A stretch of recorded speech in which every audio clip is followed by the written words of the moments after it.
Hello everyone, कैसे हैं आप लोग। बेटे क्लास 12th की अकाउंटेंसी में हम लोगों ने एक चैप्टर स्टार्ट किया था, शेयर कैपिटल।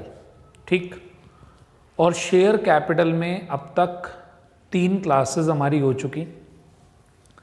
पहली क्लास में मैंने आपको बेसिक थ्योरी बताई, दूसरी क्लास में मैंने आपको बेसिक जर्नल एंट्रीज बताई, और तीसरी क्लास में मैंने आपको एक कॉन्सेप्ट बताया जिसका नाम था कॉल्स इन एरियर्स। जब हम अपने शेयर होल्डर से कोई पैसे मांगते हैं और वो देता नहीं तो हम उसको बोलते हैं कॉल इन एरियर। ठीक, आज एक और कॉन्सेप्ट मैं आपको कराने जा रहा हूं जिसका नाम है सिक्योरिटी प्रीमियम रिजर्व। एक्चुअली क्या है, ये सब छोटे छोटे टॉपिक्स हैं और एग्ज़ाम में जो 8 मार्क्स का जो हमारा क्वेश्चन आता है उस 8 मार्क्स के क्वेश्चन में ये सारे टॉपिक्स एक साथ आते हैं। तो पहले हमें इनका अलग अलग ट्रीटमेंट सीखना पड़ता है, फिर हम इनको एक साथ एक लॉन्ग क्वेश्चन में करना सीखते हैं। अब बात आती है, सर ये सिक्योरिटी प्रीमियम रिजर्व क्या है। वैसे तो मैंने आपको जब फर्स्ट क्लास कराई थी तो फर्स्ट क्लास में मैंने आपको इसका एक थोड़ा सा आइडिया दिया था।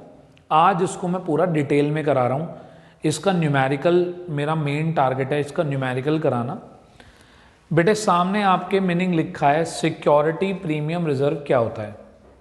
When the shares are issued on a price which is more than its face value. मान लीजिए शेयर का फेस वैल्यू, जो शेयर का नॉमिनल प्राइस होता है वो 10 रुपये है, लेकिन मैं मार्केट में उसको इशू करता हूँ 12 रुपये पर। अगर किसी कंपनी की गुडविल अच्छी है, किसी कंपनी का नाम अच्छा है, तो वो कंपनी ऐसा कर सकती है और लोग उसके शेयर खरीद भी लेते हैं। तो मैंने यहां पर फॉर एग्जाम्पल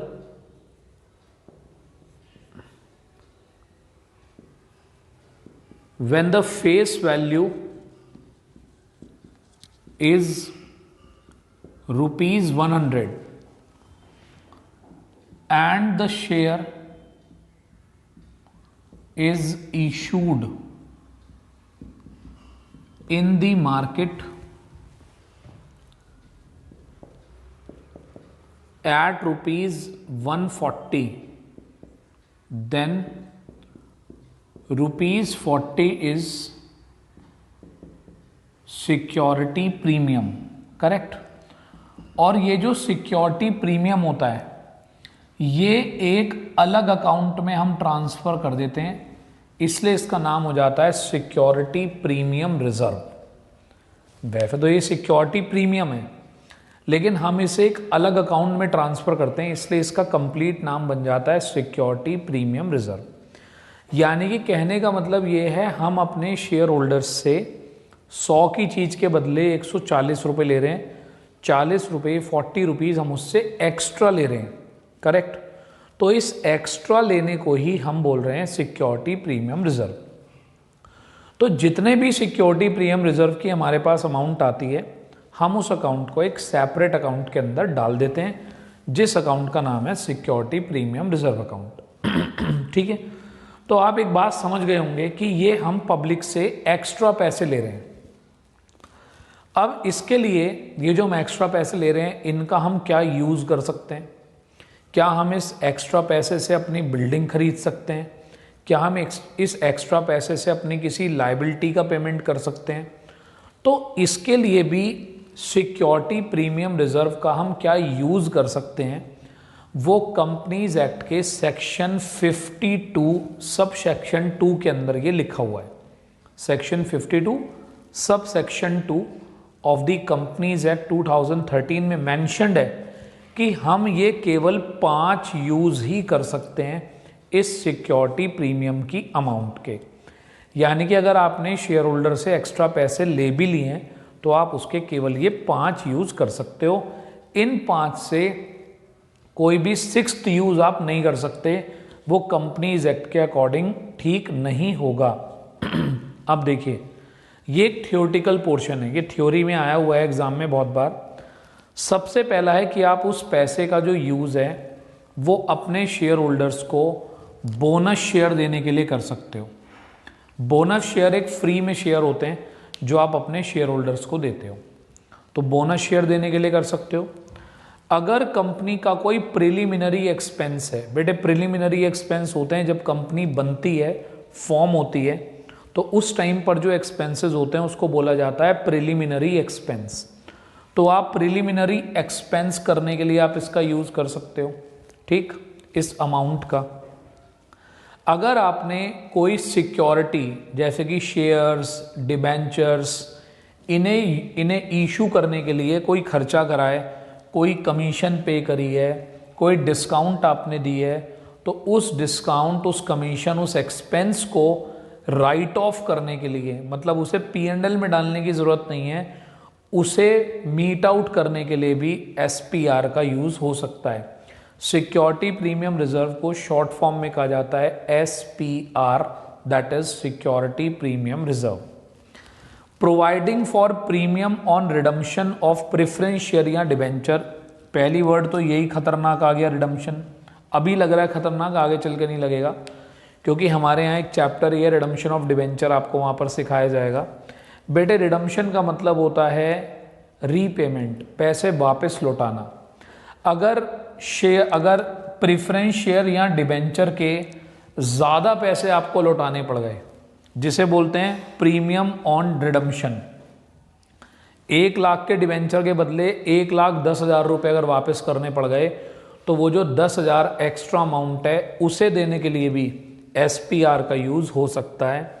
और अगर कंपनी अपने खुद के शेयर बाजार से खरीदना चाहती है, तो बायबैक ऑफ ओन शेयर, अपने खुद के शेयर भी कंपनी खरीदती है, उसके लिए भी SPR का यूज़ हो सकता है।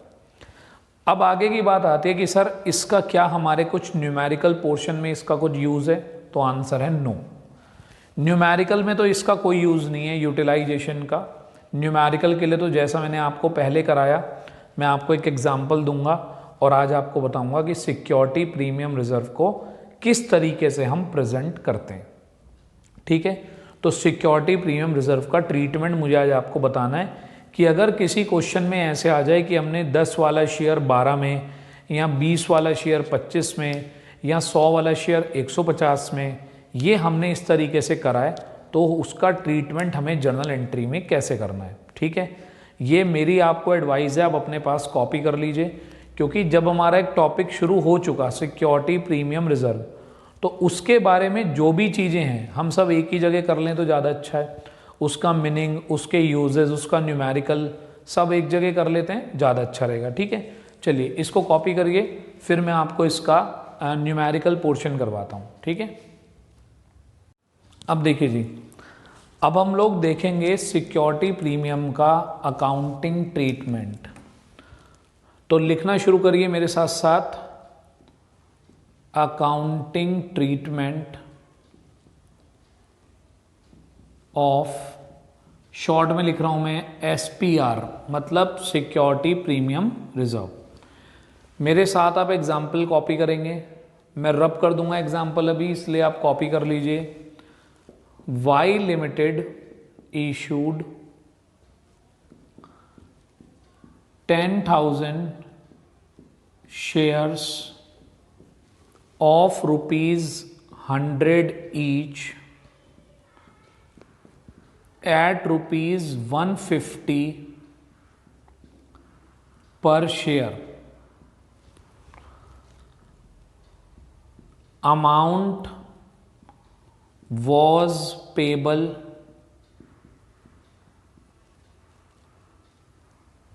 as follows. अमाउंट कैसे कैसे पे करनी थी? ₹40 on application, including ₹10 प्रीमियम। 40 रुपए के अंदर 10 रुपए प्रीमियम के हैं। ₹50 on allotment, including ₹20 premium, ₹40 on first call including ₹20 premium, ठीक। Balance on second and final call, second and final call, ठीक। ऑल अमाउंट रिसीव्ड, सब पैसे मिल गए except holder of 400 shares failed to pay both the calls, pass journal entries। अब एक बात देखिएगा, मैंने आपको पिछला टॉपिक कराया था कॉल्स इन एरियर्स का। जब हमें हमारे पैसे टाइम से मिल नहीं पाते कंपनी को, तो कंपनी उसको नाम देती है कॉल्स इन एरियर्स का, ठीक। तो मैंने क्या करा, आज आपको मैं प्रीमियम तो सिखा ही रहा था, प्रीमियम के साथ साथ मैंने सोचा कि चलो भाई इसके अंदर पिछला टॉपिक भी डाल देते हैं। तो पेपर में भी ऐसे ही क्वेश्चन आएगा जिसके अंदर सारे टॉपिक धीरे धीरे ऐड होकर आएंगे एक साथ। तो कॉपी करिए इसको जल्दी के साथ। अब आप सबको एक बात बड़े अच्छे से पता है कि जब भी हमारे सामने एक ऐसा क्वेश्चन आता है तो हम उस क्वेश्चन की पहले बनाते हैं समरी। अब आपस की बात चल रही है हमारी, हम उसे समरी बोलें, मैं कभी उसको फ्रेमिंग भी बोल देता हूँ कि फ्रेमिंग बनाते हैं, तो उससे कोई फ़र्क नहीं पड़ता। आप नाम उसका कुछ भी दें, आप इस चैप्टर की ब्रीफिंग कर रहे हैं, इस क्वेश्चन की ब्रीफिंग कर रहे हैं कि इस क्वेश्चन में क्या दिया हुआ है, उसको हम एक प्रेजेंट कर रहे हैं एक अंडरस्टैंडेबल वे में। बड़े प्यार से, बड़ी समझदारी से देखिएगा। तो मैंने इधर करना शुरू करा इसका सॉल्यूशन, ठीक। ये बताइए हमने कितने शेयर इशू करे हैं? 10,000 शेयर्स। तो इशू करे हमने 10,000 शेयर्स, फेस वैल्यू है ₹100, इशू प्राइस है ₹150, ठीक है ना। 100 वाला शेयर मैंने 150 में बेचा, इसी को तो हम प्रीमियम बोल रहे हैं। Amount was payable as follows, कैसे कैसे अमाउंट पे कर रहे हैं हम? Application, allotment, first call, second and final call. बहुत अच्छे से, बहुत ध्यान से प्लीज। 40 रुपीज एप्लीकेशन पर, 50 रुपीज अलॉटमेंट पर, 40 rupees on the first call. अब एक बात बताइए, मैंने अपना शेयर 150 रुपीज में सेल करा है शेयर होल्डर्स को। 40 और 50 कितने हो गए? 90। 90 और 40 कितने हो गए? 130। 150 में से 130 तो हो चुके पूरे, तो बचे कितने? 20। Balancing figure.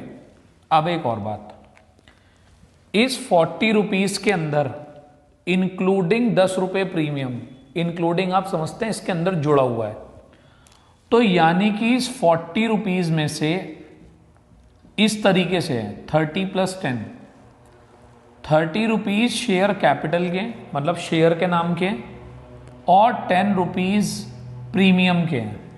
30 rupees share capital के और 10 रुपीज प्रीमियम के। उसके बाद 50 रुपीज अलॉटमेंट में, इसमें 30 + 20 हैं। 30 रुपीज शेयर कैपिटल के और 20 रुपीज SPR के। फिर 40 रुपीज फर्स्ट कॉल, इसमें 20 रुपीज प्रीमियम के हैं, 20 + 20, 20 रुपीज शेयर कैपिटल के और 20 रुपीज SPR के हैं, ठीक। तो इस तरीके से, और ये मैंने पता है आपको बढ़िया क्वेश्चन दिया जानबूझ के कि आपको पता चले कि एप्लीकेशन में भी अगर प्रीमियम जुड़ा हुआ हो तो क्या करना है, अलॉटमेंट में जुड़ा हुआ हो तो क्या करना है, फर्स्ट कॉल में जुड़ा हो तो क्या करना है।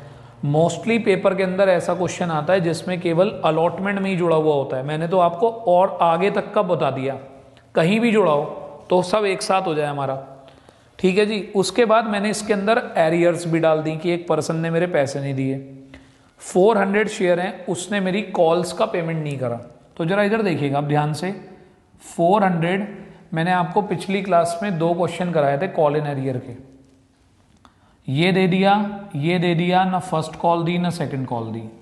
ये आपके सामने मैंने इस पूरे क्वेश्चन को यहाँ पर प्रेजेंट कर दिया है इन अ प्रेजेंटेबल वे। अब आपको ये क्वेश्चन ज़्यादा अच्छा समझ में आ रहा होगा। ठीक, अब अगर मैं आपकी जगह एग्जाम में होता, जब मैंने इस क्वेश्चन की समरी बना ली, तो अब मेरे लिए क्वेश्चन की कोई भी इंपॉर्टेंस नहीं है, तो मैं क्वेश्चन को यहाँ से कर दूंगा रब। ठीक है, तो मैं क्वेश्चन को यहाँ से रब कर देता हूँ और फिर हम आते हैं आगे। तो इसको आप आराम से अपने पास कॉपी कर सकते हैं, जल्दी कोई नहीं मचाएगा, बिल्कुल भी आराम से समझते हुए, बिल्कुल तसल्ली के साथ, क्योंकि ये क्वेश्चन बेटे ऐसे हैं कि इनके ऊपर डिपेंड करता है कि हम आगे का क्वेश्चन ठीक से कर पाएंगे, 8 नंबर हम पेपर में ले पाएंगे या नहीं ले पाएंगे। ठीक, तो चलें जी। तो ये अब आपके सामने क्वेश्चन है और हमें इसकी बनानी है जर्नल एंट्रीज, बहुत ही प्यार से, बहुत ही ध्यान से। अब बेटे एक बात समझना, अगर आप लोगों को एंट्रियां याद हो गई हैं तो आपने देखा होगा एक एंट्री बैंक वाली होती है, एक बिना बैंक वाली होती है। जैसे कि bank account debit to share application, share application to share capital. तो पहली एंट्री में बैंक है, दूसरी एंट्री में बैंक नहीं है। फिर होती है share allotment account debit to share capital, और फिर होती है bank account debit to share allotment. Allotment में भी एक एंट्री बैंक वाली है, एक बिना बैंक वाली है। तो एसपीआर का जो प्रेजेंटेशन होता है वो ट्रांसफर वाली एंट्री में और ड्यू वाली एंट्री में होता है। मैंने यहां पर एक नोट लिखा है, नोट कराने से पहले, SPR will be presented in the transfer entry and due entry. जब हम अलॉटमेंट ड्यू करते हैं, फर्स्ट कॉल ड्यू करते हैं, तो उस एंट्री में प्रेजेंट होता है। जिस एंट्री में बैंक आ रहा हो उस एंट्री में एसपीआर अलग से नहीं दिखाया जाता। अब आराम से मेरी बात सुनते जाइए आप। सबसे पहली एंट्री, मेरे पास एप्लीकेशन आई होंगी, मैंने एंट्री बनाई bank account debit to share application. ठीक है, नरेशन एप्लीकेशन रिसीव्ड। ठीक, अब आप एक बात बताइए कि मैंने 10,000 शेयर इशू करे थे और एक शेयर पर 40 रुपये मैंने लोगों से मांगे हैं। मैंने कहा भाई साहब 40 रुपये दे दो। अब वो मुझसे पूछ रहे हैं भाई साहब 40 रुपये क्यों? वो क्यों का जवाब मैं उन्हें अगली एंट्री में दूंगा, ट्रांसफर एंट्री में। सुनना बात, तो मैंने फिलहाल उनसे 10,000 10,000 इंटू 40, करेक्ट, यानी कि मैंने सीधा अपने अकाउंट में, मेरे अकाउंट में आ गए 4 लाख रुपीज। सही है, मेरे अकाउंट में आ गए 4 लाख रुपीज। किस चीज के जी? एप्लीकेशन के। अब ध्यान से देखिए मैंने क्या लिखा है, SPR will be presented in the transfer entry and due entry. अब एप्लीकेशन के पैसे जब मुझे मिल जाते हैं, उसके बाद मैं उन पैसों को ट्रांसफर करता हूं। कैसे? इधर देखिएगा, शेयर एप्लीकेशन डेबिट, आराम से देखो बहुत ध्यान से, to share capital to security premium reserve. कई बार बच्चे पूछ लेते हैं सर हम भी पेपर के अंदर शॉर्ट फॉर्म लिख के आ सकते हैं? बिल्कुल लिख के आ सकते हैं, कोई दिक्कत नहीं है, एसपीआर में कोई दिक्कत नहीं है। अच्छा अब एक बात बताओ, तुम्हें एप्लीकेशन के 4 लाख रुपए मिले थे क्यों? जरा यहां देखो, 30 रुपीज तो थे शेयर कैपिटल के और 10 रुपीज थे SPR के। तो मैं इसे यहां पर ऐसे प्रेजेंट कर रहा हूं, 10,000 इंटू 30 दैट इज 3 लाख, और 10,000 इंटू 10 दैट इज 1 लाख। और नरेशन बनाऊंगा एप्लीकेशन मनी ट्रांसफर्ड। मैंने आपको यही तो बोला अभी कि जो सिक्योरिटी प्रीमियम रिजर्व है वो ट्रांसफर वाली एंट्री में और ड्यू करने वाली एंट्री में प्रेजेंट होता है। कहने का मतलब ये है, बैंक वाली एंट्री में SPR को अलग से दिखाना जरूरी नहीं है। बैंक वाली एंट्री तो सीधी बनाओ, बैंक में कितने पैसे आ गए, तो पैसे मिले और मैंने उन पैसों को ट्रांसफर कर दिया। एक तरीके से मैं इस 4 लाख को बाइफर्केट कर रहा हूं कि मुझे कैपिटल के कितने पैसे मिले और मुझे प्रीमियम के कितने पैसे मिले, क्योंकि प्रीमियम एक अलग अकाउंट में डालकर रखना जरूरी है क्योंकि उसका यूज भी अलग से होता है। करेक्ट? आप सबको पता है कि दो दो एंट्री के पेयर होते हैं ये, तो ये 2 एंट्री बन गई। अब हम आते हैं अलॉटमेंट पे। अब अलॉटमेंट ड्यू करने की एंट्री, अलॉटमेंट मांगा जाएगा, तो तीसरी एंट्री में जरा देखिएगा, हमने अलॉटमेंट मांगा share allotment account debit to share capital to SPR। ठीक, हमने अलॉटमेंट मांगा share allotment account debit to share capital to SPR। जरा ध्यान से देखिएगा, मैंने 50 इंटू 10,000 मैंने 5 लाख रुपीज मांगे अलॉटमेंट पर, और कैसे कैसे मांगे हैं?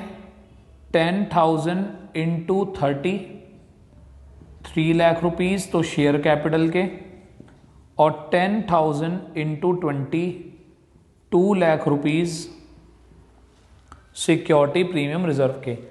अगर मैं आपको एक बात बताऊं, ध्यान से देखना, ये मेरा ही शॉर्टकट है, आपको कहीं और देखने के लिए नहीं मिलेगा।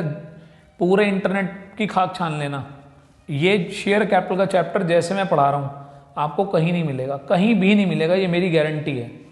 ठीक, अब एक बात देखना, ये जो सामने लिखा हुआ है, इसे अगर मुझे एंट्री याद करनी हो, एक बच्चा कह रहा है सर मेरे को एंट्री याद करनी है, ले बेटा कर, debit credit credit, debit credit credit, debit credit credit, और इसके अंदर केवल शेयर कैपिटल के पैसे हैं, डेबिट क्रेडिट। एक तरीके से ये ड्यू करने की एंट्री बन चुकी। Share allotment account debit to share capital to SPR, share first call account debit to share capital to SPR। ठीक, तो ऐसे भी आप याद कर सकते हैं। तो share allotment account debit to share capital to SPR, allotment due मिलना बाकी है। ऊपर क्या लिखा है मैंने? SPR will be presented in the transfer entry and due entry. ये ड्यू वाली एंट्री तो है, तो यहां प्रेजेंट होगा, ट्रांसफर वाली एंट्री में प्रेजेंट होगा, बैंक वाली एंट्री में SPR प्रेजेंट नहीं होगा। अब 4th एंट्री अलॉटमेंट रिसीव कराने की, बैंक अकाउंट डेबिट, कोई पैसा रुका तो नहीं ना, कोई एरियर तो नहीं हुआ, कोई एरियर नहीं हुआ अलॉटमेंट पे, तो bank account debit to share allotment. 5 lakh rupees मैंने लोगों से मांगे, 5 लाख रुपीज मुझे मिल गए। अलॉटमेंट रिसीव्ड, इन्हें ना अपनी नोटबुक में लिखकर थोड़ी देर पढ़ना है, बस आराम से क्लियर होती हैं सब बातें। अलॉटमेंट हमने ड्यू करा, अलॉटमेंट हमें रिसीव हो गया, एप्लीकेशन मिली, ट्रांसफर हो गई, अलॉटमेंट ड्यू हुआ, रिसीव हो गया। करेक्ट? हम अब तक की 4 एंट्री बना चुके। अब आते हैं आगे, एंट्री नंबर 5। अब मैंने फर्स्ट कॉल के पैसे मांगे, मांग लो जी। Share first call debit to share capital और प्रीमियम है तो उसे भी अलग से दिखाओ। 2SPR 10,000 इंटू 40, मैंने लोगों से 4 लाख रुपीज़ मांगे। कैसे? 10,000 इंटू 20, 2 लाख रुपीज़ तो मैंने मांगे शेयर कैपिटल के, और 10,000 इंटू 20, 2 लाख रुपीज़ मैंने मांगे शेयर सिक्योरिटी प्रीमियम रिजर्व के। First call due. बेटे जैसे बचपन में आप फॉर और बीइंग लगाते थे साथ में नरेशन के सामने, तो लगा सकते हैं, नहीं भी लगाएंगे तो नंबर नहीं कटते उसके। उसके बाद आते हैं हम 6th एंट्री पे। अब फर्स्ट कॉल के पैसे मिल रहे हैं। अच्छा, मिलते हुए हमें पता चला कि एक पर्सन है जिसके पास 400 शेयर हैं, उसने फर्स्ट कॉल के पैसे दिए नहीं। कितने बैठते हैं? 400 इंटू 40, 16,000 रुपीज़ उसने फर्स्ट कॉल के नहीं दिए। 400 इंटू 20, 8,000 रुपीज़ उसने सेकेंड कॉल के नहीं दिए। पिछले लेक्चर में मैंने आपको यही बताया था कि बेटे कॉल इन एरियर का मतलब होता है जब हमें कोई पैसे ना मिले। भाई 10,000 शेयर्स हैं लोगों के पास, एक ही बंदे ने तो गड़बड़ करी है, बाकी लोगों ने तो सारे पैसे दे दिए। तो अब इसे कैसे लिखा जाता है? Bank account debit, calls in arrears debit, calls in arrears debit to share first call. अब शेयर फर्स्ट कॉल पर हमने ऊपर 4 लाख रुपए मांगे थे।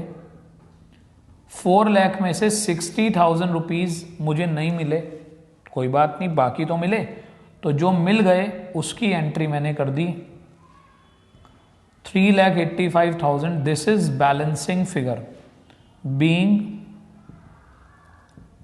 First call received. ठीक है, आई होप यहां तक की बात आपको क्लियर होगी। बेटे ये भी 2 एंट्री का पेयर है, और मैंने भी आपको क्या बोला था? SPR will be presented in the transfer entry and due entry. तो यहां ड्यू कराया ना, तो यहीं पर दिखाना है। ड्यू करा, रिसीव कराया। एरियर्स जो पैसे नहीं मिले उसका पता बैंक वाली एंट्री में चलता है, जब पैसे आते नहीं तो उसका ड्यू वाली एंट्री में कुछ नहीं पता चलता। क्योंकि जब आप किसी से पैसे मांग रहे हो तो आपको क्या पता चलेगा कि वो पैसे देगा या नहीं देगा? नहीं देगा, क्या पता। अब आती है 7th एंट्री। हमने सेकंड कॉल ड्यू करा, share second and final call debit, क्योंकि यही आखिरी कॉल है, to share capital, final call due.